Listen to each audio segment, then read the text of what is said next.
నీ నీడలు ఆస్వాదింతును నీ మాటల మకరందము. సుగుణాల సంపన్నుడా యేసయ్య నన్ను వెన్నంటగానే ఆజ్ఞల మార్గము కనిపించెనే. యేసయ్య నన్ను వెన్నంటగానే ఆజ్ఞల మార్గము కనిపించెనే. నీవు నన్ను నడిపించగలవు, నేను నడువవలసిన త్రోవలో. నీవు నన్ను నడిపించగలవు, నేను నడువవలసిన త్రోవలో. సుగుణాల సంపన్నుడా యేసయ్య నీ కృప తలంచగానే నా శ్రమలు శ్రమలుగా అనిపించలేదే. యేసయ్య నీ కృప తలంచగానే నా శ్రమలు శ్రమలుగా అనిపించలేదే. నీవు నాకిచ్చే మహిమ ఎదుట ఇవి ఎన్న తగినవి కావే. నీవు నాకిచ్చే మహిమ ఎదుట ఇవి ఎన్న తగినవి కావే. సుగుణాల సంపన్నుడా స్తుతిగానాల వారసుడా జీవింతును నిత్యము నీ నీడలు ఆస్వాదింతును నీ మాటల మకరందము. జీవింతును నిత్యము నీ నీడలు ఆస్వాదింతును నీ మాటల మకరందము. సుగుణాల సంపన్నుడా.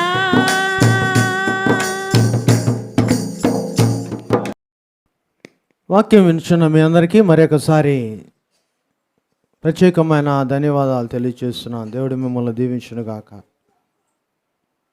కీర్తనల గ్రంథము 66వ అధ్యాయము 12వ వచనం.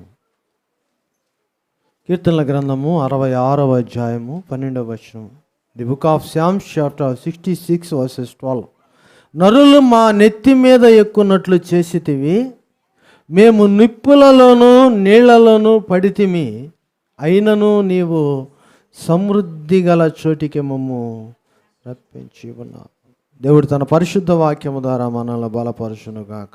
ఆమేన్. హల్లెలూయా. ప్రియులారా, ఈరోజు మనం జీవించి ఉన్నామంటే అది దేవుని యొక్క ఉచితమైన కృపే.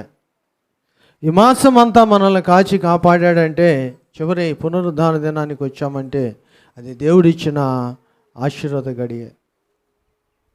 ఏ మంచి ఏ మేలుందని మన దృష్టికి మనం చేసే మంచి మన ఆలోచనలో ఉత్తమము, ఇంతకంటే మంచి లేవు అనుకుంటాం. కానీ దేవుడు మనకు చూపే యొక్క కృప ముందు ఇవన్నీ సాటి లేనివి, సాటి రాని. అందుకని ఇక్కడ అంటాడు 9వ వచనములో, జీవప్రాప్తులుగా మమ్మును కలుగు చేయువాడు ఆయనే. అంటే జీవము కలిగి జీవించే బిడ్డలుగా. జీవం అంటే ప్రాణం, జీవం అంటే ఊపిరి. అంటే ఇక ఊపిరితో ఉన్నారు చాలామంది, కానీ దీన్ని అనుభవించడం చేతగాట్లా, అనుభవించడానికి యోగ్యులు కారు. అందుకనే ప్రాప్తి అంటారు. వాళ్ళకి ప్రాప్తించింది రా ఇది అంటలా, వాళ్ళకి దక్కిన అవకాశం. దేవుడు ఈరోజు నిన్ను, ప్రభు ఈరోజు నిన్ను సజీవుల లెక్కలో కాచి కాపాడితే నువ్వు దేవునికి ఎంతవరకు కృతజ్ఞత కలిగి ఉన్నావు, దేవుని మాట నువ్వు ఎంతగా వినుచున్నావో ఒక్కసారి ఆలోచించుకో. మళ్ళీ చెప్తున్నాను, ఏ యోగ్యత, ఏ మంచి, ఏ మేలు లేని మా జీవితంలో, మన జీవితాల్లో ప్రభు ఈరోజు సజీవ లెక్కలో చేర్చాడు. ఈరోజు ఒక ఆరాధనకి ఒక అవకాశం ఇచ్చాడు. ఈ ఆరాధన ద్వారా వాక్యము విని నువ్వు బలపడాలని ఆయన ఆయన కృప చూపుతున్నాడు. ఈ కృపలో నీవు దేవునికి ఎంతవరకు యోగ్యంగా ఉన్నావు? ఒక మాట చెప్పి ముందుకెళ్ళిపోతా, ఒక మాట గుర్తు చేసి పదే పదే చెప్పుకుంటాం. ప్రకటన గ్రంథం 2వ అధ్యాయం, పేరుకు జీవించి ఉన్నావు కానీ నీవు, అంటే మనలో జీవం ఉన్నది కానీ ఏ ప్రయోజనము లేదు. జీవించిన తర్వాత మనము దాన్ని అన్వయించుకోవటానికి కూడా అవకాశం లేదు. ఇళ్ళున్నాయి, ఆ ఇంట్లో నెమ్మది లేదు. తినటానికి తిండి ఉంది కానీ తినే యోగ్యత లేదు. వస్తువులు ఉన్నాయి, బంగారం ఉంది, వెండి ఉంది, కావాల్సిన సంపదలు ఉన్నాయి కానీ అవి వినియోగించుకోవటానికి సందర్భం లేదు. ఏమి లేదండి, సందర్భం. చాలా ఆలోచించదగ్గ విషయం. కానీ ప్రభు అంటాడు, కీర్తనకారుడు స్పష్టమైన మాటలు అందిస్తాడు. జీవప్రాప్తులుగా మమ్మను కలుగు చేయవాడు ఆయనే, ఆయన మా పాదములను కదలనీయుడు. చాలామంది చంచలత్వంతో ఉంటారు, అదే ప్రాప్తి లేదంట. దేవా నీవు మమ్మను పరిశీలించి ఉన్నావు, వెండిని నిర్మలము చేయరిదిగా మమ్మను నిర్మలము. చాలామందికి ఈ నిర్మలత్వము లేదు. నిర్మలత్వం అంటే తెలుసుగా, నిర్మలం అంటే ప్రశాంతంగా ఉంటాం, తొందర ఒడిదుడుకులు లేవు, ఏమి లేవంట. ఈడొక మాట మీకు గుర్తు చేస్తా. మీ దృష్టిలో బంగారం గొప్పదా, వెండి గొప్పదా? ఎందుకు? మరి బంగారం గొప్పదైతే నువ్వు ఎప్పుడు పెట్టుకొని ఉండాలిగా. ఇంటికి పోగానే తీసి ఎందుకు బీరువాలో పెడుతున్నా? బజార్ వెళ్ళి రాగాల, ఆఫీస్కి వెళ్ళి రాగాల ఎప్పుడు పెట్టుకోవాలిగా. అలా పెళ్ళిళ్ళప్పుడు, ఫంక్షన్లప్పుడు బంగారం ఎందుకు పెట్టుకుంటా? కానీ నీ ఒంటి మీద ఎప్పుడు ఒకటి ఉండిద్ది. ఏంది అది? వెండి ఉండిద్దా లేదా? ఉందమ్మా. ఏడ పెట్టుకుంటారు? అది ఉండేది కాళ్ళకే. ఎక్కడ ఉండిద్ది? కాళ్ళకే. కానీ నువ్వు నిద్రపోతున్నా ఉండిద్ది, నువ్వు బజార్కి వెళ్ళినా ఉండిద్ది, నువ్వు ఎక్కడికి వెళ్ళినా దాని గురించి ఎప్పుడు టెన్షన్ పడవు. కానీ ఆ కొద్దిగా ముక్కు పొడక గురించి కూడా, లేకపోతే ఆ చిన్న ఉంగరం గురించి కూడా టెన్షన్ పడతారు. మరి నిర్మలత్వం అంటే అర్థమైందా? నీకు కలిగి అది నీతో ఉండి టెన్షన్ లేకుండా ఉండేది కదండి. చాలామంది అనుకుంటారు, డబ్బులుంటే బంగారం చేర్చుకునేవాడిని, ఈ వెండి ఎందుకు చేర్చుకునే? డబ్బులు సమస్య కాదు అక్కడ. నీ జీవితాన్ని కూడా ఈ వెండి బంగారాలతో ప్రభు పోలుస్తున్నాడు. నిర్మలత్వం దేంట్లో ఉందంట? వెండిలో ఉంది. అర్థమైందా? మీ ఇంట్లో బంగారపు పాత్రలు ఉన్నాయా? అన్నం దేంట్లో తింటున్నారండి? దేంట్లో వండుతున్నారు? దేంట్లో వండుతున్నారు? అల్యూమినియం అంటే నాకు తెలియదు. సో వెండిలో ఒక రకమే కదా, వెండిలో ఒక పాలేవే. అది బంగారపు పాత్రలు వండుకుంటారా? ఎందుకు? పనికి రాదు. అర్థమైందా? చాలామంది మా గుర్తింపు లేదు, మేము తక్కువ వాళ్ళం, అన్నీ మేమే చేస్తున్నాం అనుకుంటారు. కానీ దేవుని దృష్టిలో వాళ్ళు ఎలా ఉన్నారంట? ఉపయోగకరంగా ఉన్నారు, నిర్మలత్వం కలిగి ఉన్నారు. అందుకని ఇక్కడ ఆ వెండితో పోలుస్తున్నాడు. వెండిని నిర్మలముగా ఉంచిన రీతిగా నన్ను నేను నిర్మలం. ఎందుకు చెప్తున్నానంటే, నీలో ప్రభు జీవం ఉన్నదంటే ఇది లోకం అన్నిటికీ మించినది దేవుని యొక్క జీవము నీకు అనుగ్రహించిన ఈ దినమే. ఈ దినము నువ్వు బ్రతికి ఉన్నావంటే, మరి ఈ దినము నువ్వు బ్రతికి ఉంటే వాక్యం విని వెళ్ళిపోతావా, దాన్ని ఆచరిస్తావా? ఒకసారి చెప్పండి పెద్దగా. ఆచరిస్తామన్న వాళ్ళు పెద్దగా చెప్పండి. ఆచరిస్తారా వదిలిపెడతారా? ఆచరిస్తారా వదిలిపెడతారా? ఆచరిస్తారా వదిలిపెడతారా? దాన్నే కృతజ్ఞత అంటారు. ఆచరించకపోతే అది దేవునికి పనికిరాదు. దావీదు అంటాడు, మన్ను నిన్ను స్తుతించునా, నీ సత్యమును గురించి వివరించునా. దాని నుంచి మన్నులోకి మనం వెళ్ళిపోయిన తర్వాత, మన జీవం వెళ్ళిపోయిన తర్వాత, చచ్చిపోయిన తర్వాత నువ్వు దేనికి పనికిరావు. స్తుతించగలవా ప్రభుని? లేదు. కాబట్టి జీవముతో ఉండగానే, ప్రభు నీతో ఉండగానే, ప్రభు నిన్ను జీవింప చేయగానే నీలో నుంచి వాక్యము వినే గుణము పోవాలి. ఏ గుణం అండి? వాక్యముని వినే గుణం రావాలి. నీకు వాక్య ప్రకారం జీవించే గుణం రావాలి. లేకపోతే దానివల్ల నీకు ఉపయోగము లేనే. ఇది జీవించే ఉన్నావన్న దానికి దేవునికి కృతజ్ఞత. విని వెళ్ళిపోతే ఉపయోగము లేనే లేదండి. ఇప్పుడు మీకు రేషన్ ఇస్తారు, అందరు రేషన్ కార్డులు తెచ్చుకోండి అన్నారు రేషన్ ఇచ్చే దగ్గరికి. ఇప్పుడు మీరు చేతులు ఒప్పుకుంటా పోతే రేషన్ ఇస్తారమ్మా? పోయిన నెలలో ఏలు ముద్ర వేసాక ఇప్పుడు వేస్తాలే ఏలు ముద్ర అంటే ఒప్పుకుంటారా? ఏం తీసుకుపోవాలి? ఉండాలా లేదా? వాళ్ళు తెమ్మన్న కార్డు ఉండాలి. ఆధార్ కార్డా, రేషన్ కార్డా, సరుకుల కార్డా, ఏదో ఒకటి ఉండిద్దిగా నీకు, దాన్ని తీసుకుపోవాలి. మరి ఇప్పుడు రమ్మన్న దేనికి? నీకు మేలు చేయటానికా, కీడు చేయటానికా? అది ఒక మనిషి పెట్టిన దానికే ఎంత ఉంటే ప్రభు నీ కొరకు ఏర్పాటు చేసింది ఎంత ఉండాలి. జీవప్రాప్తులుగా నీవు మమ్మలను. అయితే ఇశ్రాయేలీలు ఐగుప్తు నుంచి బయలుదేరి వచ్చినట్లుగా మనము కూడా చాలాసార్లు మన జీవిత యాత్రలో ప్రభు మాట వింటున్నాం, విని బయలుదేరి వస్తున్నాం, కానీ మార్గంలో మనము తప్పిపోతున్నాం. ఎలా పోతున్నా?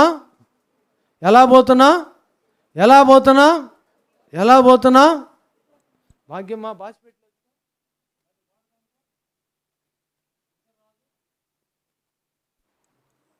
ఏమైపోతున్నావండి? తప్పిపోతున్నావు. ఎందుకు తప్పిపోతున్నావు? మొదట విన్నప్పుడేమో ఆశగా ఉంది దేవుని మీద జీవించాలని, రాను రాను ఏమైపోయిందంటే ఆశ, దేవుని మీద ఆశ తగ్గిపోయి లోకం మీద ఆశ పెరిగిపోతుంది. అప్పుడు ఏం చేస్తాడంటే దేవుడు నిన్ను లోకానికి అప్పగిస్తాడు. దేనికి అప్పగిస్తాడు? 12వ వచనం చూడండి, 66:12.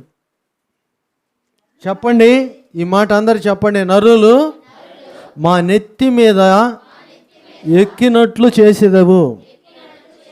నరులు మా నెత్తి మీద ఎక్కునట్లు చేసితివి.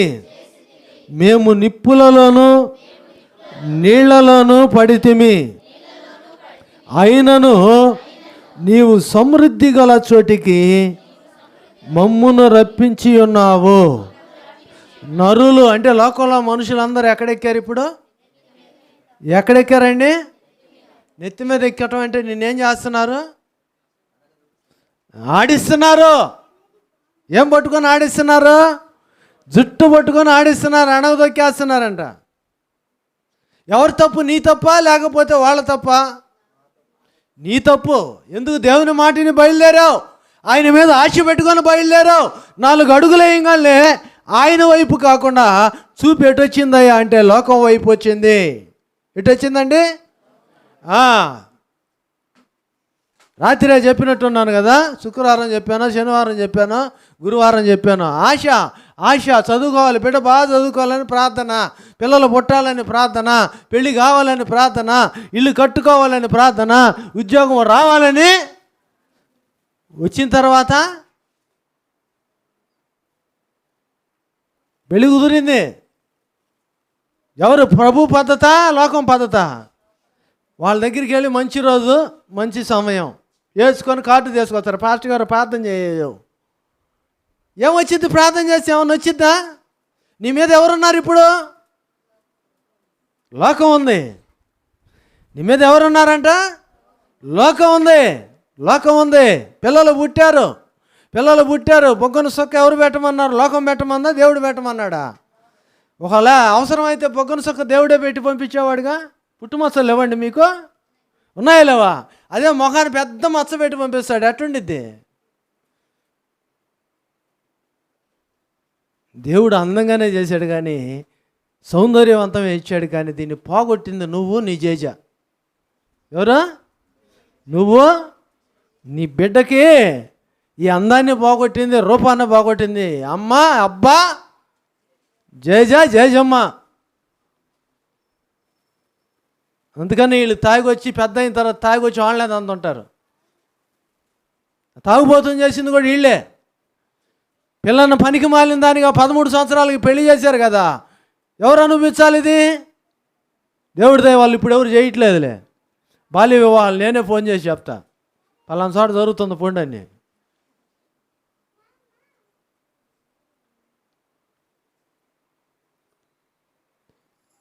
జీవప్రాప్తులుగా ఇదిగో నిన్ను ప్రాణముతో ఉంచితే ప్రభు నిమ్మకాయలు కట్టి, గుమ్మడికాయలు కట్టి, ఇదిగో ముద్దలు చుట్టి నీళ్ళలో ఎర్ర రంగు కలిపి బూడిది కలిపి ఎవరి నెత్తిన పోస్తారు? ఎవరి నెత్తిన వాళ్ళు పూసుకుంటారు. అర్థమైందండి? చాలామందికి తెలియదు. ఆ దిష్టిలు తీసి ఉప్పు ఇంటి మీద వేసుకుంటారు. ఉప్పులో ఏముంది? నోట్లో వేసుకుంటే ఉప్పు కన్నా ఉండి ఇంటి మీద వేస్తే ఏమొచ్చిద్ది? ఆ దరిద్రం అంతా నెట్టి మీదే ఉన్నట్లు లెక్క. అర్థమైందా? కొంతమంది రోడ్డు మీద వేస్తారు, అది దొక్కి అందరు ఇంట్లోకి రావాలి. మళ్ళీ రోడ్డు మీద దరిద్రం అంతా ఎవరికి వచ్చింది? ఇప్పుడు రోడ్డు మీద ఉన్న సైతాన్లన్నీ ఆడకొచ్చినాయి, ఇంట్లోకి వచ్చినాయి. మరి లోకానికి అప్పగించుకున్నారా, దేవునికి అప్పగించారా? లోకమే. ఇది లేని వాళ్ళు ఎవరన్నా చేయొత్తండి ఎత్తారండి, అబ్బో మా అంత నీతిమంతులు లేరు అనుకుంటారు. జాగ్రత్త. ప్రభు అంటున్నాడు, దిగోయ్యా, ప్రభు చెప్తున్నాడు, మళ్ళా చెప్తున్నా, ఆయన అంటం కాదు, నేనే నిన్ను అప్పగిస్తాను అంటున్నాడు. ఎందుకు అప్పగిస్తాడయ్యా అంటే నువ్వు ఆయన మాట వినట్లా, ఆయన మీద ఆశ పెట్టుకోవట్లా. ఆయన అనుమతి లేకుండా నీకేమి రావట్లా, ఆశీర్వాదం రావట్లేదు, దుఃఖం రావట్లా. ఏం చేశాడంట? చదవండి 12వ వచనం. ఎక్కునట్లు చేశాడా, ఎక్కకుండా చేశాడా? నిన్ను ఇంకొకళ్ళ కాడ బానిస చేశాడు. దేనికంటే బుద్ధి లేని బతుకు నువ్వు బతుకుతున్నావు. నువ్వు కోరుకున్నది ఏదంటే పాపపు జీవితాన్ని కోరుకున్నావు కాబట్టి పాపపు జీవితాన్ని కోరుకున్నావు కాబట్టి నీ జీవితం అంతా ప్రభువు నీ మీద ఇంకొకళ్ళకి అధికారం ఇస్తున్నాడు. చూడండి, రోమాపత్రిక 10వ అధ్యాయం 3వ వచనం. ఇక్కడ కూర్చోండమ్మా, పర్లేదు, ఇటే కూర్చోండి, ఇక్కడ ఫ్యాన్ కింద కూర్చోండి, గాలి వచ్చేది. రోమాపత్రిక 10వ అధ్యాయం 3వ వచనం. శాషమ్మ గారు చదవండి. రోమాపత్రిక 10వ అధ్యాయం 3వ వచనం. రోమాపత్రిక, the epistle of Romans chapter 10 verses 3, 13.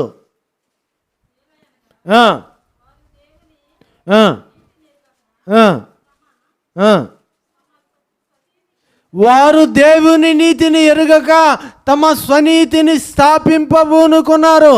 అంటే దేవుని పద్ధతులు, దేవుని యొక్క ధర్మశాస్త్రము, న్యాయ విధి వాళ్ళకి తెలియదు.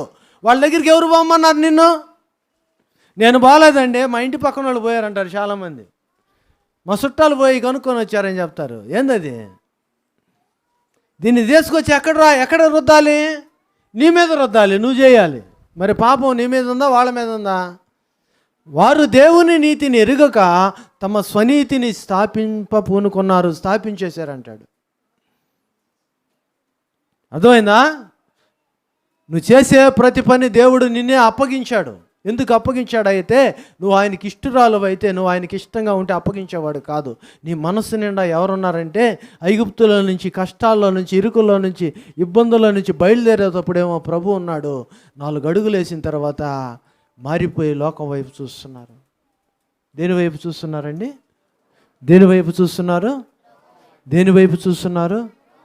అందుకనే నీ ఆశ నెరవేరుస్తాడని నువ్వు లోకం వైపు చూసావు. కాబట్టి లోకంలో ఉన్న బాధలన్నీ నీకే, లోకంలో ఉన్న కష్టాలన్నీ నీకే, లోకంలో ఉన్న ఇరుకులన్నీ నీకే, ఇబ్బందులన్నీ నీకే. ఎందుకయ్యా అంటే నువ్వు ప్రభువుని విడిచిపెట్టావు. నీ నెత్తి మీద ఎక్కడికి వెళ్ళారంటే అక్కడి నుంచి చదవండి, ఇంకో లైన్ చదవండి, పలకండి. మేము నిప్పులలోనూ నీళ్లలోనూ పడితిమి. ఎక్కడ పడ్డారండి?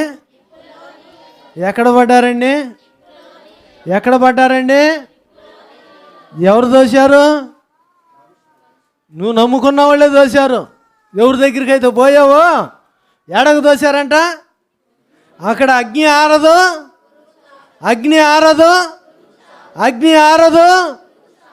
ఎక్కడ? అది దేవునికి వ్యతిరేకమైన వారి కొరకు సిద్ధపరిచిన అపవాది సంతానానికి. ఎంత మనకు 41, అప్పుడే అల్లాడిపోతున్నారు. 45, 47 ఉంది కొన్ని చోట్ల. ఈరోజు నుంచి 50 చెప్పారు. ఈరోజు నుంచి ఎంత? ఎవరు రావటానికి లేదు. 9 నుంచి 6 దాకా బయటికి. 50 ఇంకా బాగా రాలేదు అనుకుంటున్నారేమో. అదిరిపోతుంది బయట, రాయలసీమలో, తెలంగాణలో. అప్పుడే ఉంది, ఇంకా ఉంది. అర్థమైందా? ఎక్కడ పడ్డారంట? మీరు అందరి దగ్గర సెల్లు ఉన్న యూట్యూబ్లు చూస్తున్నారు. కొన్ని చోట్ల ఏమో గ్రీన్ ఆకాశం ఎట్ట మారిందంట, ఆకుపచ్చగా మారిపోయిందంట.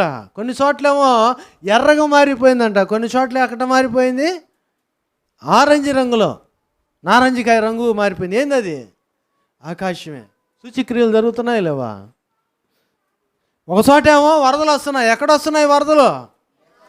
ఎక్కడ? ఎడారుల్లో వస్తున్నాయి. ఇసుక నేలలో నీరు పోసి ఇంకిపోతాయి. అయితే ఆడ బిల్డింగులు ముంచేస్తున్నాయి. ఏడా? ఈ నీళ్లు కావాల్సిన చోట మన దగ్గర నీళ్ళు ఉన్నాయా? అర్థమైందమ్మా? ఒక పక్కేమో భూకంపాలు ఉన్నాయి. ఎక్కడ? ఆఫ్ఘనిస్తాన్ కొన్ని ప్రాంతాల్లో, జపాన్ భూకంపాలు వచ్చి భూమి రెండుగా ఇడిపోతుంది, బిల్డింగ్లలో లోన పడిపోతున్నాయి. నాకేమి బాధ లేదులే అనుకున్నావు కదమ్మా రామలక్ష్మ? నాకు ఇల్లు కట్టించారు, ప్రార్థన పెట్టారు. ఆమె ఆశ చూడండి, ఎంతమందికి యేసయ్య వాక్యం చెప్పాలని. నోవాహు లాంటి పని చేసింది. ఓడగట్టించాడు నోవాహు చేత దేవుడు. ఎందుకు? నోవాహుకు దేవుని మీద ఆశ. ఎవరి మీద ఆశ? అయ్యా కానీ సిద్ధపరచు. ఎన్ని సంవత్సరాలు? 120 సంవత్సరములు దేవుని వాక్యము. ఎన్ని సంవత్సరాలు? ఓడ కడతానే ఉన్నాడు, వార్త చెప్తానే ఉన్నాడు. ఓడ కడతానే ఉన్నాడు, వార్త చెప్తానే ఉన్నాడు. మనం ఒక పని చేస్తే రెండో పని చేయమే. ఎవరు నమ్మలా? ఎన్ని సంవత్సరాలు అయింది? ఎవరు వచ్చారన్న వాళ్ళకి వాళ్ళే ఉన్నారు భూమి మీద. ఈరోజు ఈ రక్షణ ఓడలకి ఇంట్లోకి వచ్చిన వాళ్ళు దేవునికి ఉంటారు. వచ్చిన వాళ్ళే కాదు, వచ్చిన వాళ్ళు వాక్యం విన్నవాళ్ళు. వచ్చిన వాళ్ళు కొన్ని కాకులు కూడా ఉంటాయి, వెళ్ళిపోతాయి ఎగరుకుంటా. కాకి గురించి రాశాడా, పావురం గురించి రాశారా? రెండింటి గురించి రాశాడు. కానీ కాకి చెప్పిన మాట వినకుండా వెళ్ళిపోయింది. ఏం లేకుండా వెళ్ళిపోయింది. పావురం ఆకు తీసుకొచ్చింది. చేసిన మేలు దేవునికి ఇష్టం. ఇప్పుడు కూడా అంతే. మనకేం ఉప్పు లేదు, భూకంపం లేదు, యుద్ధాలు లేవు. యుద్ధాలు జరుగుతున్నాయి లేవా? సూచిక్రియలు చెప్పమంటే ప్రభు చెప్పిన ఇయ్యగా అక్కడక్కడ యుద్ధాలను గురించి, భూకంపాల గురించి సూచిక్రియలన్నీ నెరవేరుతున్నాయి. మరి నీ విశ్వాసం ఏంది? బొట్లు పెట్టుకునేది, ముద్దలు తీసుకునేదనా? ప్రార్థన పెట్టుకునేది, పాయసం కాసుకునేదనా? మనం బాగానే తాగామనే కదండి. ఏం జరుగుతుంది మనకి ఇప్పుడు? ఓరొక రోజు నెల నుంచి గమనిస్తున్నా, ఏదో ఒక ఇంటి దగ్గర పెళ్ళి పెళ్ళి పెళ్ళి పెళ్ళి, భోజనాలు భోజనాలు భోజనాలు. అదే కదా ప్రభు చెప్పింది. ప్రభు రాకడకు సూచనలు ఏమంటే ఇవన్నీ జరుగుతుంటాయ్యా. వీటితో పాటు తినటను, పెళ్ళిళ్ళు చేసుకొనుట. ఇవన్నీ లోకాశల్లో ఉన్నాయి. ప్రభు మీద ఆశ లేదు. ఏమి లేదు ప్రభు మీద ఆశ. మరి ప్రభు ఇప్పుడు వస్తే ఏం చేస్తారండి? ఆయన వచ్చేదాకా నువ్వు అప్పగించబడే ఉంటావా? మళ్ళా దేవుని దగ్గరికి వస్తావా? జాగ్రత్తగా వినండి ఈ మాట.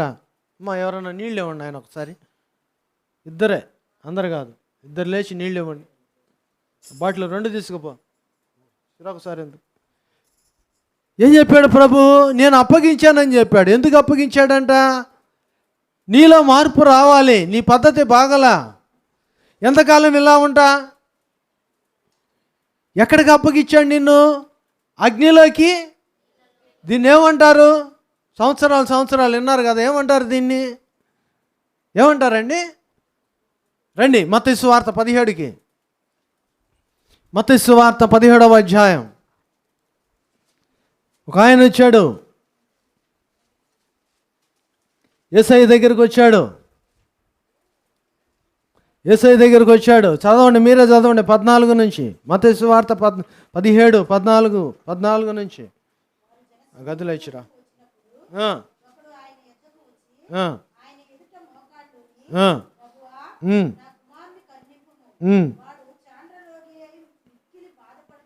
ఏ రోగం అండి?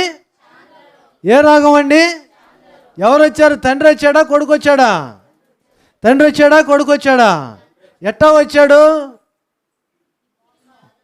దూరం ఉండి అయ్యో శాసవా ఓపీ అంత అని అడిగాడండి? కాదు. ఆయన దగ్గరికి వచ్చి మోకాళ్ళు వేసి, అయ్యా నా కొడుకు చాంద్ర రోగం వచ్చింది. చాంద్ర రోగం లక్షణం ఏందో చెప్తున్నాడు, ఏనండి. నాది కాదు, చదవండి అమ్మా. ఎట్ట పడుతున్నాడు? ఎక్కడెక్కడ పడుతున్నాడు? ఎక్కడ పడుతున్నాడు? ఎక్కడ పడుతున్నాడు? ఇటువైపు వాళ్ళు వినటానికి ఒక్కసారి మా భాగ్యమ్మ చదువు. భాగ్యమ్మ గారు చదవండి. 14వ వచనం 15వ వచనం. సారీ భాగ్యమ్మ అంటున్నా, శాషమ్మ గారు క్షమించండి, శాషమ్మ గారు చదువు అది 14, 15.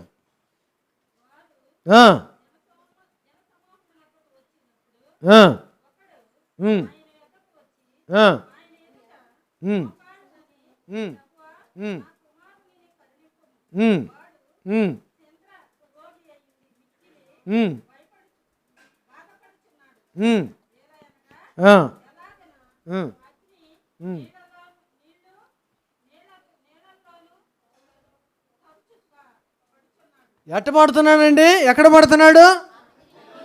ఏ రోగం అది? కీర్తనలో మనం చదువుకుంది అదే రోగమా, ఇంకో రోగమా? చాలామంది ఇప్పుడు పడకం, వాళ్ళంతటా వాళ్ళే పడుతున్నారంటే ఒంట్లో ఏముంది ఇప్పుడు? ఇంకొకళ్ళు పడేయాల్సిన పనిలే, అదే నిన్ను పడేసేది నీ ఆశే. చాందర రోగం ఉంది నీకు.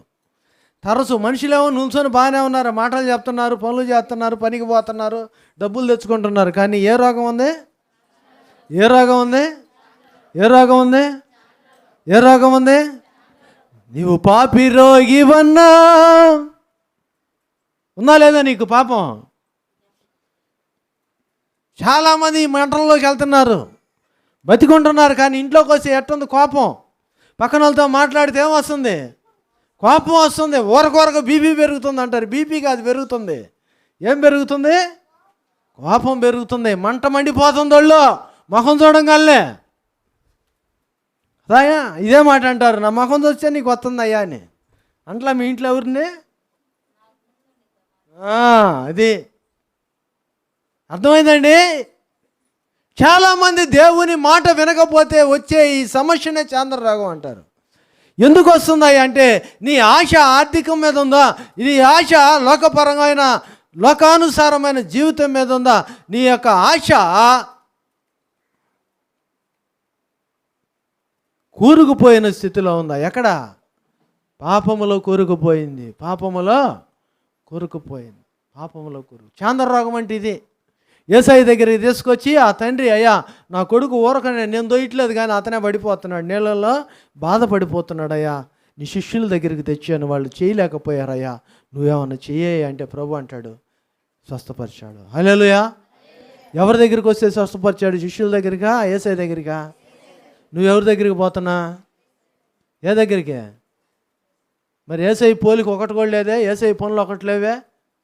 ఆ సిద్ధాంతి చెప్పాడండి, ఈ సాహిబు చెప్పాడండి, ఆ అమ్మ చెప్పింది, ఈ అమ్మ చెప్పింది. వాడు కట్టకట్టుకొని పోతారు. ఎక్కడికి పోతారు? అగ్నిలోకి.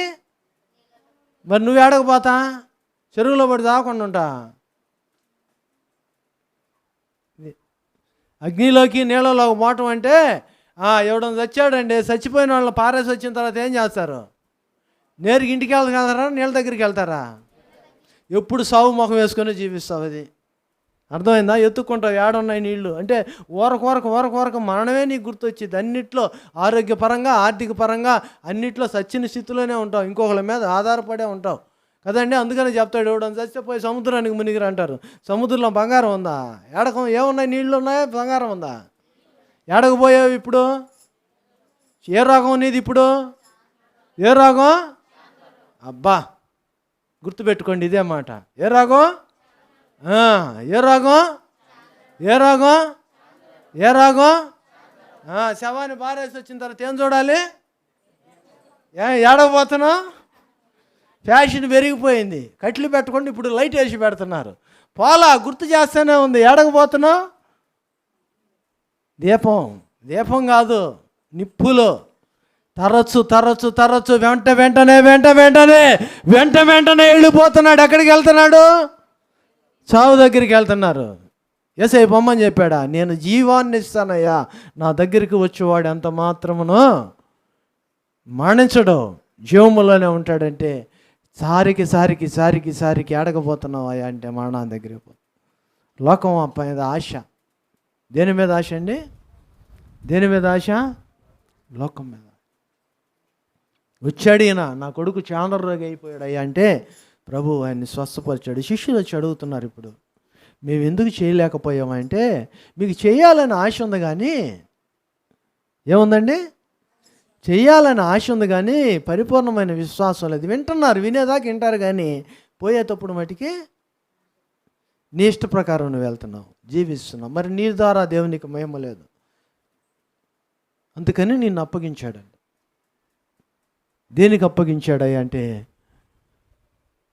నీ మీద ఇంకొకళ్ళకి అధికారం, బానిసగా జీవించే బతుకునిచ్చాడు. 400 ఏళ్ళు ఐగుప్తులు, కానాను నుంచి పోయే ఐగుప్తులో ఈ దేవుని బిడ్డలే బానిసలైపోయారు. ఈరోజు నువ్వు అంతకాలం బతకపోయినా, నువ్వు బతికిన 30 సంవత్సరాలు 70 సంవత్సరాలు బానిసగానే బతుకుతున్నావు అంటే, ఏదో ఒక జబ్బుతో, ఏదో ఒక ఇబ్బందితో, ఏదో ఒక కష్టంతో బతుకుతున్నావంటే నువ్వు దేనికి అప్పగించబడ్డావంటే, నిప్పుకి నీళ్ళకి అప్పగించబడ్డా.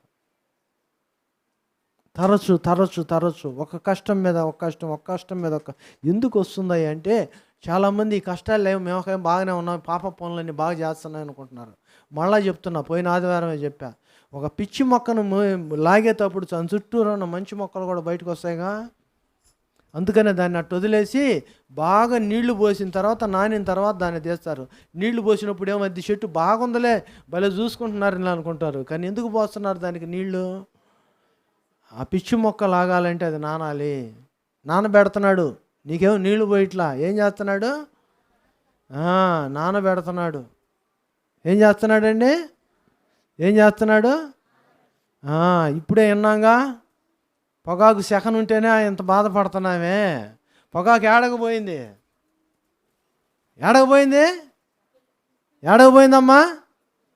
ఏడకపోయింది. పచ్చగా బతికున్న దాన్ని కోసుకొచ్చి ఏం చేసాం? ఎండబెట్టాం. ఎండబెట్టిన వాళ్ళు ఊరుకున్నారా? మళ్ళీ ఒక్కొక్కటి వేస్తే కాలుదామని మొత్తం కట్టగట్టి ఏడేసాం. మోహన్ రావు గారు చక్కగా వేర్చాడు బార్నీలో కదా. కాలం ఉంది, ఈ 2 నెలలైనా సంవత్సరం మొత్తం కాలుస్తారా? నిన్ను శిక్షించే కాలం కూడా ఉంది, వచ్చిద్ది అది. అర్థమైందా? ఎప్పుడు పడితే అప్పుడు కాదు. యేసయ్య వస్తున్నాడు. మొదటి రాకలో ఆయన అందరం తీర్పుకు నిలబెట్టాం. ఎక్కడా? పిలాతు దగ్గర, ఇంకా 40 రోజులు ధ్యానాలు ఉన్నారు కదా, కైసరు దగ్గర, హేరోదు దగ్గర తీర్పుకు నిలబెట్టాం. యేసయ్యని నిలబెట్టారా లేదా? ఎవరి పాపాల నిమిత్తం? ఇప్పుడు రెండోసారి ఆయన వచ్చినప్పుడు ఎవరు నిల్చోవాలి? ఆయన నిల్చోవాలా, మనం నిల్చోవాలా? ఎవరు, మనమా ఆయన? ఆయన ధవళవర్ణ సింహాసనం మీద ఉంటాడు, మనమేమో తీర్పుకి ముద్దాయిలాగా నిల్చోవాలి. ఆ కాలానికి ఈ కాలానికి తేడా వస్తుంది. తీర్పు తీర్చే కాలం వస్తుంది. ఎన్నిసార్లు ఆయనను నిలబెట్టావో అన్ని లక్షల సార్లు రెట్టింపు నువ్వు ఆయన ముందు నిల్చోవాలి, నీ జీవితం వాక్య ప్రకారం లేకపోతే. అర్థమైందండి? జీవప్రాప్తులుగా చేసే దేవుని మీద నమ్మకం లేక వదిలేశారు. కానీ ప్రభు అంటాడు, శిష్యులు ఎందుకు చేయలేకపోయారంటే, వీళ్ళలో విశ్వాసము లేనే. విన్నారు, తిన్నారు. మీరు వింటున్నారు. మరి ఉంటున్నారా? వాక్యంలో ఉంటున్నారా? మరి మీరు ఆడుంటారు? ఆలోచించుకోండి. జీవప్రాప్తులుగా చేసి మంటల్లో పంపటానికి కాదు, నీళ్ళలో త్రోయటానికి కాదు. దేవుడు అంటున్నాడు, ఇప్పుడన్నా నువ్వు మారు, అయినను నీవు సమృద్ధి గల చోటికి మమ్ము. ఇంత ద్రోహం చేసినా ఆయన నీకు ఇస్తున్నాడు, తిండి ఇస్తున్నాడా? అడుక్కు తినేవాళ్ళు ఎవరన్నా ఉన్నారండి? తిండి కోసం ఎదురు చూసేవాళ్ళు ఉన్నారా? లేరు. బట్ట కోసం ఎదురు చూసేవాళ్ళు ఉన్నారా? లేనే. నీకు కావలసిందంతా ఆయన ఇస్తున్నాడు, సమృద్ధిగా ఇస్తున్నాడు. ఎంత చేసి దేనికోసం ఇస్తున్నాడంటే, నీ మీద నమ్మకం ఉంచాడు. ఇదిగో తండ్రి ఏం చేశాడో తెలియదు. మరి తండ్రి వల్ల వచ్చిందా, కొడుకు వచ్చిందా తెలియదు. కొడుకు వచ్చింది బాగలా, ఆ కొడుకు బట్టి తండ్రి బాధపడుతున్నాడు. బిడ్డలుగా మిమ్మల్ని బట్టి యేసయ్య బాధపడుతున్నాడు. బిడ్డలు స్వస్థపరచలేకపోయారు, శిష్యులు స్వస్థపరచలేకపోయారు, ఆయనే స్వస్థపరుస్తున్నాడు. కానీ ఈ అవకాశం నీకు ఇస్తే నువ్వు ఏం చేస్తున్నావు ఒకసారి ఆలోచించు. అయినా నీకు సమృద్ధి ఇస్తున్నాడు. దేనికోసం అయ్యా అంటే నీ మీద ప్రేమ కలిగి కాదు. నువ్వు బాగలేకపోతే ఆయనకు అవమానం. ఎవరికి అవమానం? దేవునికి అవమానం. అందుకు ఇస్తున్నాడు. ఎందుకు ఉండలేకపోతున్నావు అంటే నీలో నమ్మకం లేదు. ఏం లేదండి, సచ్చిన సమాధుల్లో ఉన్నట్టున్నావు. సమాధి దగ్గరికి పోయారు మరియా, మార్తా, లాజరు. బేతనీయ కుటుంబంలో లాజరు చనిపోయాడని అందరూ కలిసి సమాధి దగ్గరికి వెళ్ళారు. మార్త ఏడుస్తూ ఉంది, మరియా దుఃఖపడతా ఉంది. యేసయ్య అంటున్నాడు, మార్తా, నువ్వు నమ్మిన ఎడలా దేవుని మహిమను చూట్ల మహిమను నువ్వు నమ్మట్లా. నమ్మకంతో నమ్మి వస్తున్నావు, కానీ నీ యొక్క ఆలోచనలోనే ఉంటున్నావు. కానీ నీవు దేవుని వైపు తిరిగే స్థితిలో నువ్వు లేవు. అందుకని దేవుని మహిమను చూడలేకపోతున్నావు. యేసయ్య అంటాడు, అసలు చూడాల్సిన పని లేదు, చూసి నమ్ము వాని కంటే చూడక నమ్ము వారు. ఈ ధన్యత ఇచ్చాడు. యేసు ప్రభు పునరుద్ధానుడై సమాధిలో నుంచి బయటకు వచ్చి మోక్షారోహుడు కాక ఇంకా ఆయన మన మధ్య సంచరిస్తున్నాడు. ఆయన గృహానికి వెళ్ళాడు. ప్రతి ఇంటిని ఇందా చెప్పాను మీకు, మార్కు ఇల్లు ఇస్తే ఆ ఇంటినే స్థిరపరుచుకున్నాడు. ఈరోజు నీ ఒళ్ళు ఇస్తావా, నీ ఇల్లు ఇస్తావా, ఆయనకి నీ సమయం ఇస్తావా? నమ్ము. నమ్మకపోతే ఏడకపోతా. ఒక ఆయన అమ్ముకున్నాడు యేసయ్యని. ఏడగబోయాడు.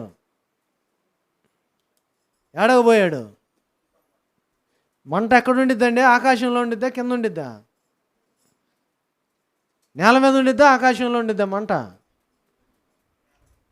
నీళ్ళు ఏడుంటాయి? ఆకాశంలో నుంచి కదా వర్షం వచ్చేది. ఈ నిప్పుకి నీళ్ళకు మధ్యలో ఏలాడుతున్నాడు. అటు కాల్టల్లా ధనవంతుడు ఉంది, అదే నాలిగిన చల్లార్చంటే ఈ మంటల్లో యాతన పడుతున్నాడు. మంటలు తగులుతున్నాయి, కింద నుంచి శాఖ వస్తుంది, పైనుంచి చచ్చినట్ట బతికినట్ట. ఎంత తాగినా నీళ్లు దావాదిరి తీరట్లా. ఎందుకు? తిందేంది? పలావా. బాగుందని పలావ్ తిని తిని తిని దప్పికి తీరట్లేదంటే ఏంది అది?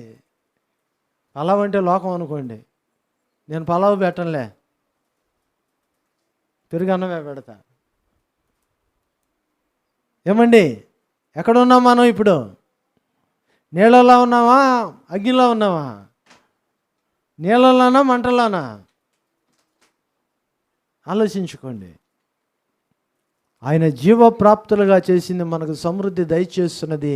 నువ్వు నమ్మి దేవుని మహిమను పొందుకోవాలనే కానీ, దేవుణ్ణి మహిమపరచాలనే, ఆ యేసయ్యను మహిమపరచాలనే కానీ లోకములో నామకార్థ జీవితం జీవించడానికి కాదు. ప్రతిదానికి లెక్క ఉంది. యేసయ్య ముందు నిల్చోబోతున్నావు. ఎవరు నిల్చుంటారండి? చేతులు ఎత్తండి. ఎంతమంది నిల్చుంటారు యేసయ్య ముందు? నిజమేనా? నిల్చోవాలంటే ఆయన దగ్గరికి పోవాలిగా. చాలామంది నన్ను అంటుంటారు, అడుగుతుంటారు, మీ ఊరోళ్ళే ఎక్కువ, రేపు దేవుడికి ఏమి లెక్క చెప్తారని. నేను అంటా, దేవుడి దగ్గరికి ఎందుకు పోతారని. పోతారా? పోతే కదా లెక్క చెప్పడానికి. అందుకే అడిగా, ఎంతమంది లెక్క చెప్తారు చెప్పండి. చాలామంది పోతున్నావు అనుకుంటారు. ఎందుకు పోరు అంటే, పైనేమో విశ్వాసులు, లోపలేమో ఎలా ఉన్నారు? పోయేవాళ్ళమేనా? ఆలోచించుకోండి. జీవప్రాప్తులుగా చేసి ఆయన మనకు సమృద్ధి ఇవ్వటానికి ఇష్టపడుతున్నాడు. ఆ సమృద్ధిని రెట్టింపు చేయటానికి ప్రభు ఆశపడి ఉన్నాడు. కానీ నువ్వు ఆయన దగ్గర ఎలా ఉన్నావో దేన్నైనా ఆయన ఒప్పుకుంటాడు కానీ క్షమిస్తాడు. కానీ వేషధారణ క్షమించడం. వేషధారణ అంటే తెలిసి కూడా చేయకపోవటాన్ని క్షమించడు. తెలియనట్టు నటించటాన్ని ఒప్పుకోడు. దీనికి క్షమాపణ లేదు. నాకేముంది, ఈ ఊరు కాబట్టి ఇంకో ఊరు వాక్యం చెప్పుకుంటాం, నాకు అదేముంది? ఏమండి, వాక్యం ఎక్కడైనా చెప్పుకుంటాం. చాలామంది ఉన్నారు, అసలు ఈ నెలలో అయితే, ఈ మే నెలలో అసలు ఖాళీయే లేదు. వరుసన మీటింగులు ఉన్నాయి. మే, జూను నాకే కాదు, అందరి సేవకులకు ఉంటాయి. వినేవాళ్ళు, మారేవాళ్ళు చాలామంది ఉన్నారు. వాళ్ళకు కాదు, దేవుడు ఈరోజు మిమ్మల్ని అడుగుతున్నాడు. పునరుద్ధానుడైన యేసు నువ్వు నమ్మితే నీలో ఏ మార్పు వచ్చిందో ఒకసారి ఆలోచించు. నీ మీద ఇంకొకళ్ళు పెత్తనం చేస్తున్నారా, లేదా ఇంకొకళ్ళ కాళ్ళ దగ్గర నువ్వు పడి ఉన్నావా? ఒక్కసారి ఆలోచించుకో. ఇంకొకళ్ళు చెప్పింది నువ్వు నెరవేరుస్తున్నావంటే నీ ప్రభువుది కాక, లేకపోతే జీవ గ్రంథంలో లేనిది నువ్వు నెరవేరుస్తున్నావంటే నువ్వు నిజంగా దేవునికి దూరం అయిపోయావు. అదే గుర్తు. ఇదే యోహాను సువార్త 8వ అధ్యాయం 32, 33 వచనాలు చెప్తాయి. పాపము చేయి ప్రతివాడు పాపమునకు. ఏం చేస్తున్నావు నువ్వు? పాపము చేస్తున్నావా? ప్రభువును కలిగి ఉన్నావా? మళ్ళా చెప్తున్నా, పాపము చేయి ప్రతివాడు దేనికి దాసుడండి? దేనికి దాసుడు? అప్పు చేసిన వాళ్ళు అప్పు తీర్చాలా లేదా? తీర్చేదాకా వాళ్ళు ఏమన్నా పడాలిగా. ఏమ్మా పడాలా లేదా?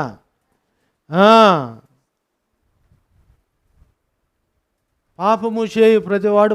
అప్పు పాపమని కాదు నేను చెప్తుంది, నువ్వు చేసే పని. తాగి ఆరోగ్యాన్ని పోగొట్టుకున్నాడు బతకినంతకాలం అనుభవించాల్సిందే. తిరిగి కడుపు తెచ్చుకుంటే మొయ్యకుండా ఉండిద్దా? మొయ్యాల్సిందే. జీవితాంతం అవమానపరచబడాల్సిందే.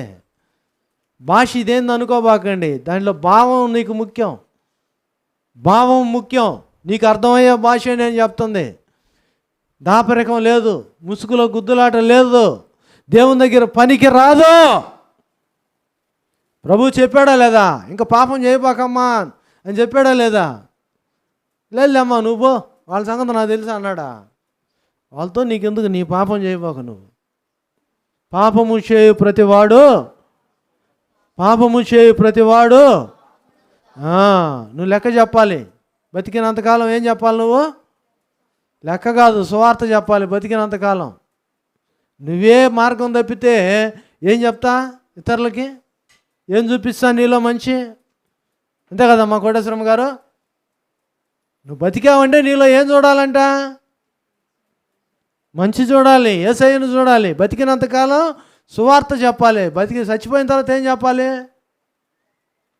ఏం చెప్పాలి? లెక్క చెప్పాలి. నీ జీవితానికి ఎన్ని రోజులు ఏం చేశావు? మోషే అంటున్నాడు, మా దినములు లెక్కించటం మాకు ఏమి నేర్పించాలి? దినములు లెక్కించటం మాకు నేర్పు. రోజు నేను ఈ పని చేశా, ఈ ప్రార్థన చేశా, ఇంతమందిని సాక్షులుగా నేను ఏర్పరిచా, అంతేగాని ఇంతమందిని మోసం చేశా, ఇంతమందికి డబ్బులు ఎగ్గొట్టా, ఇంతమందిని నేను పాపంలో దించా. పాపం దించిన వాళ్ళు అంతా ఏం చేయాలి? ఇప్పుడు పాపమును అనుభవించాలి. పాపము పరిపక్వమై ఏం కనిద్దండి? పెద్దలు చెప్పండి పర్లేదు. పాపము పరిపక్వమై. నేను తెలుగు భాషలో చెప్పా, ఇది గ్రాంధిక భాష, తెలుగులోనే అర్థం కాకుండా ఉంది కదా, అందుకనే చెప్పింది. పాపం చేసి కడుపు తెచ్చుకుంటే అనుభవించాల్సిందే అని. పాపము చేయు ప్రతివాడు పాపమునకు దాసుడు. ఎంతవరకు? ఈ పాపం పండి నువ్వు చచ్చేదాకా, అంటే తీసుకుపోయి నిన్ను మంటల్లో వేసేదాకా నీకు నీవే బాధ్యుడు. కానీ ప్రభు బతికిచ్చాడంటే ఈరోజు నిన్ను రక్షించాలని ఆయన ఆశపడుతున్నాడు. ఈరోజు నువ్వు బ్రతికి ఉన్నావంటే, ఈ సహవాసంలో ఉన్నావంటే, ఎంతోమందికి ఈ సహవాసం లేదు. చాలామంది నామకార్థంగా ఉన్నారు, ప్రార్థనలో ఉండి తిట్టుకుంటున్నారు, ప్రార్థనలో ఉండి కొట్టుకుంటున్నారు, ప్రార్థనలో ఉండి మోసంలో జీవిస్తున్నారు. కానీ దేవుడు నీకు అవకాశం ఇచ్చాడంటే ఆయన నిన్ను ప్రేమించాడు, నీకు ఒక అవకాశం ఇచ్చాడు మారటానికి, నీతిగా నిజాయితీగా జీవించడానికి ఒక అవకాశం ఇస్తున్నాడు. ఇప్పుడైనా మార్పు చెందు, దేవుడు నీకు కృప చూపుతాడు. తలవంచు, ప్రభువుని అడగండి. నేను చేసిన తప్పు ఇదే, ఒప్పుకో తప్పు. అతిక్రమములు దాచిపెట్టువాడు వర్ధిల్లడు. మొక్కళ్ళే వేయగలిగిన వాళ్ళందరూ మొక్కళ్ళేయండి. పిల్లలు కళ్ళు తెరుస్తున్నారు, కళ్ళు మూయాలి, నెత్తి మీద ముట్టికాయలు వేస్తా. అదేనా? పాపము చేయి ప్రతివాడు పాపమునకు దాసుడు.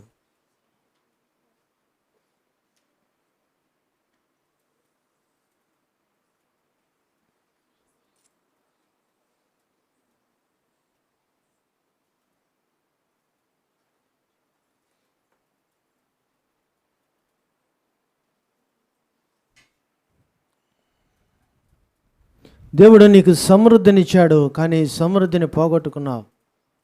సమృద్ధి జీవము నీలో ఉంచాలని ఆశపడ్డాడు, పోగొట్టుకుంటున్నావు. నీ మీద నాకేమీ కోపం లేదు, నీ మీద నాకేమీ ద్వేషం లేదు. నాకున్న బాధల ప్రభు రక్తము, ప్రభు యొక్క శిలువ కార్యము, పునరుద్ధానమును వృధా చేస్తున్నావు. ప్రభువును ముద్దాయిగా నిలబెట్టిన మన జీవితాలు నీ జీవితమే, నా జీవితమే. రేపు ప్రభు ముందు నిల్చుంటే ఏ విధంగా ఉంటాయో ఒకసారి ఆలోచించుకో. రోజు రోజు రోజు రోజు రోజు పాపము జోలికే నువ్వు వెళుతుంటే, పాపము జోలికి నువ్వు వెళుతుంటే, పాపము చేయు ప్రతివాడు పాపమునకు దాసుడని ప్రభువు చెప్తుంటే నిర్లక్ష్యం చేస్తున్నా. నీ బ్రతుకు ఏమైపోయిద్దో, ఎక్కడ ఉంటావో ఆలోచించుకో. ప్రభు దగ్గరికి రా. విమోచకుడు, రక్షకుడు నీకు తోడై ఉంటాడు.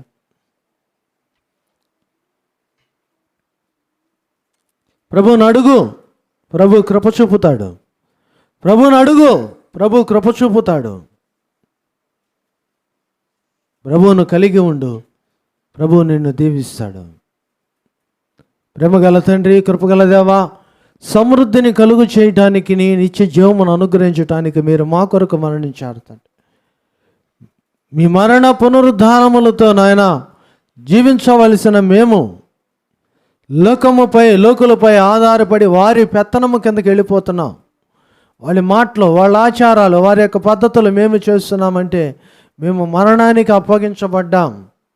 తరచు అగ్నిలోనూ నీళ్ళలోనూ పడిపోతున్నాం. జ్ఞాపకము చేసుకున్న బిడ్డలను నాయన రక్షించమని ప్రాధేయపడుతున్నా. రక్షణ కలిగిన వారిని మారమనసు అనుభవంలోనికి నడిపించమని వేడుకొనుచున్నాం. మీలో స్థిరముగా ఉండి నాయన దీవించబడు భాగ్యమును ప్రతి బిడ్డకు దయచేయమని, కుడి ఉన్న సంఘమును, సంఘ కుటుంబమును దీవించము. ఎండ వేడిమి నుంచి నాయన ప్రతి బిడ్డను తప్పించము.